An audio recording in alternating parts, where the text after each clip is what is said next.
Hey, what's up, everybody? Long time no see. I am back with a Dota video today, and I just want to kind of coalesce a bunch of thoughts that I've been having about the game, about the community, and put them into a video and hear what you guys think about the subject. So please let me know in the comments section down below. And before we hop into it, I wrote this all down because I want to keep this video concise. So if it looks like I'm reading off of a page, it's because I am. I went through and made sure that my thoughts are in order before I started recording this video. Let's just get into it. I want to start this conversation by talking about Dota 1 for a minute.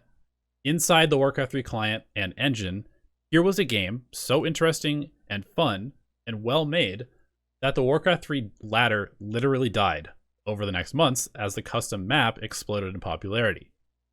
Without any outside support, marketing, or interference, the community embraced and spread the game to a point that it eclipsed one of the best Blizzard games ever made. Everyone had their favorite heroes and ways to play. There was no such thing as required roles. Everyone just played the game and did their thing and experimented with the nearly unlimited creative options available to win the game. It's kind of interesting, actually, to look back now and see the interesting trend of custom mods or secondary game modes that have overtaken the original intended game.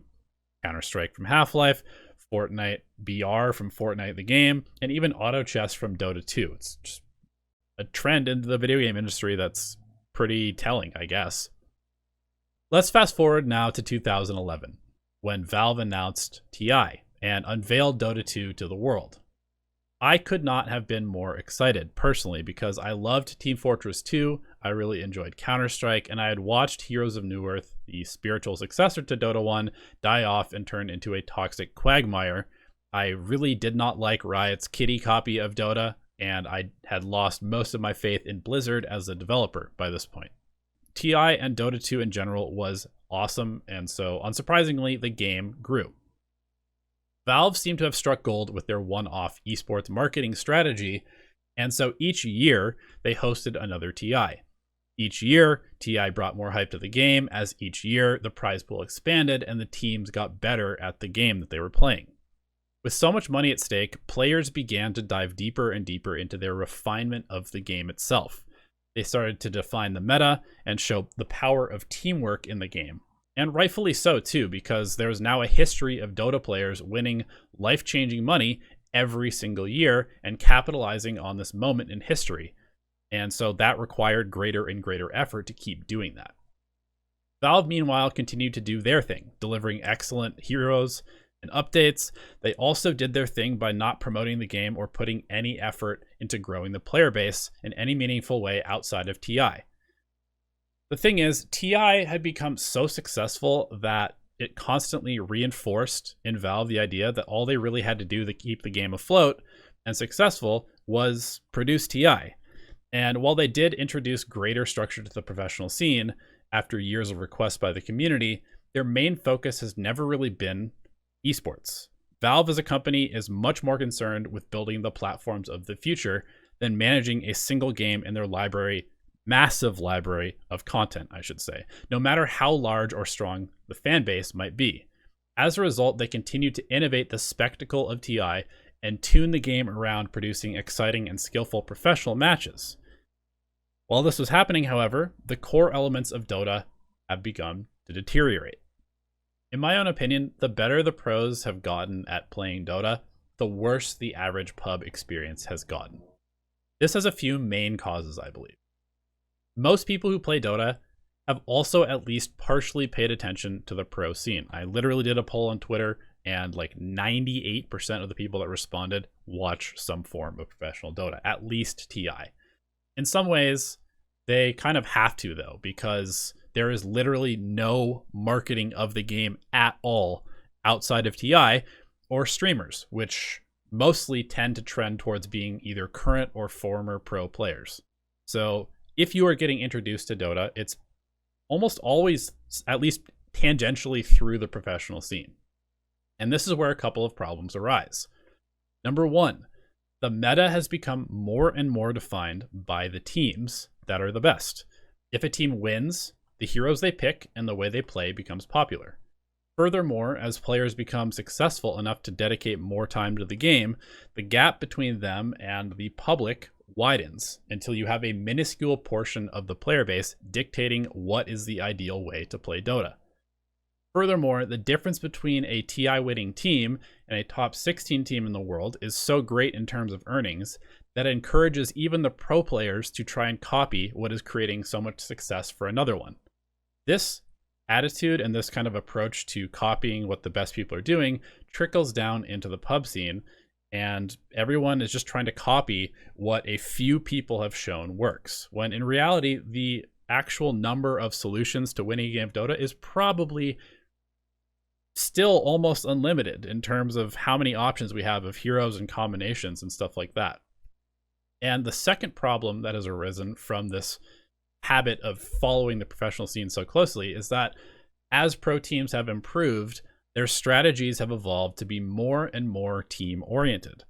The best teams started picking and playing together with a singular connected idea of the game. So there's greater coordination and just greater team play, which has made better Dota in the long run, at least in the esports scene.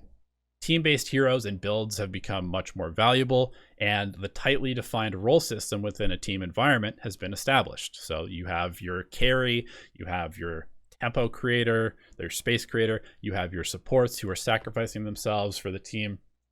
And so, this is vital to how a professional team functions, at least in the current meta of Dota. And at the same time, it constricts the innovation of the game because of the number of minds creating these ideas, right? We have, 30 players dictating the correct way to play the game. And obviously they're very successful at it. They're winning millions of dollars doing this, but it doesn't mean that that's the only way to play the game. I honestly remember how exciting it was to see players like Crit and Jerix come into the pro scene and really shake things up with their wild and aggressive support plays from the position 4 role after such a long time of this 4 protect 1 style of play. The thing is, neither of these two characteristics, team play and a constricted meta, is consistently possible in public matchmaking. There's just no way you can ever expect OG the Fat Panda and XX Uchiha Naruto 420 to perfectly execute a vacuum wall Echo Slam combo that you just saw your favorite pro team win $1 million with. I also find it increasingly naive to expect some tired investment banker or med school student who logs into Dota for one game a night, trying to scratch their competitive itch after working all day, to play in an unselfish manner. Go into any random pub today and you will see players desperate to have a support picked on their team, but unwilling to play the role themselves. It makes sense too. Dota is one of the least fun games to play when you're losing. And so it's pretty easy to understand why no one wants to basically give up their agency of controlling the game by surrendering the outcome to a complete stranger and picking a sacrificial support. This is not to say that you can't impact games as a support. Clearly, the role is absolutely vital to winning games at a professional level.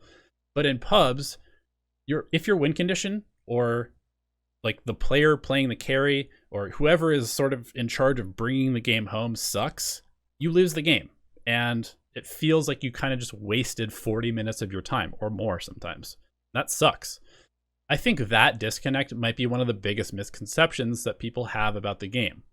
Arteezy is not just AFK farming in the jungle and letting his team feed on a whim. Thompson, No-Tail, and Seb are not diving the enemy tier 3s at 8 minutes on a whim. These are strategic moves that are communicated, accounted for, and practiced by the team that, when viewed through the lens of an uncoordinated pub environment, look like intentional throwing.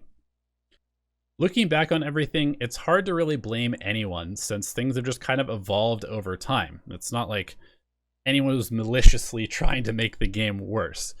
With the disrupting force of COVID-19 causing everyone to take stock and evaluate things, it has made me really want to formulate these thoughts that I've had for a while into a coherent narrative. As things currently stand, we have a situation where the entire professional scene has been propped up by TI's absurd payouts. The game balance and the community have artificially restricted the creativity and innovation applied to the game through the influence of less and less players defining the correct way to play the game. The matchmaking community almost religiously follows the example of successful players, even if that example is months or years out of date, and expects their teammates to do the same. Weird ideas are shot down instantly unless presented by the best players in the world. For example, Wisp Carry would get you instantly reported by everyone on your team before OG won TI with it. Absurdly high expectations of and from teammates leads to a continual cycle of disappointment that, when combined with the powerful dopamine hook of winning a game of Dota, have created an environment where barely anyone is satisfied with their experience, but they can't stop playing the game. The average Dota experience these days is such a far cry from the original beauty of this limitless creativity and competition that allowed it to shape the entire landscape of gaming. And the truth is that while TI was instrumental in launching Dota 2 and is responsible for many amazing things in pro gaming, it has also unfortunately almost killed the game and what it was meant to be over time.